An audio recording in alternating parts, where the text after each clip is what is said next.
I moved into the apartment because it was cheap. That should have been my first warning. The building was old for floors, cracked concrete stairs, and a hallway that always smelled faintly of dust and mold. The landlord didn't ask many questions. No background check, no deposit, just cash and a signature. Apartment 3B. The first night was quiet. The second night I heard it. 3 soft knocks. Not on the door, inside the wall behind my bed. I sat up immediately, heart racing, listening. Silence. I convinced myself it was the pipes. Old buildings make noise. Everyone knows that.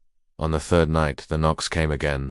3 knocks, pause, 3 knocks. Always at exactly 2:17 a.m. I pressed my ear to the wall. The sound felt close, too close, as if something on the other side was testing the surface. The next morning I asked my neighbor across the hall if he'd heard anything strange. He stared at me for a long second before answering.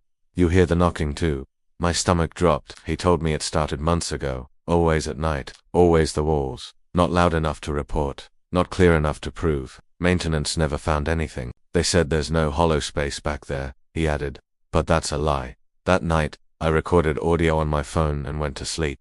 At 2:17 a.m., the knocking started. But this time, it changed. After the knocks, something scraped along the inside of the wall. Slow, deliberate, like fingernails dragging across concrete. Then I heard a whisper, not words, breathing close enough that I could feel it. I didn't sleep after that.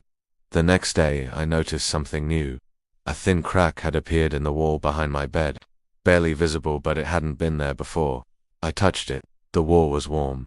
That night, the whisper turned into words. Still awake, the voice sounded like mine. Same tone, same cadence. Even the slight rasp I get when I'm tired. I didn't answer. "Don't ignore me," it whispered. "I know how you sleep." The knocking stopped after that. The silence was worse. On the 5th night, I woke up because my phone buzzed. A text message. "Unknown number. Why won't you talk to me?" My blood ran cold. Another message came immediately. "I can see you." I jumped out of bed and turned on every light. The apartment was empty, door locked, windows sealed. My phone buzzed again. "You should check the wall." I grabbed a knife from the kitchen and approached the crack. It had widened overnight.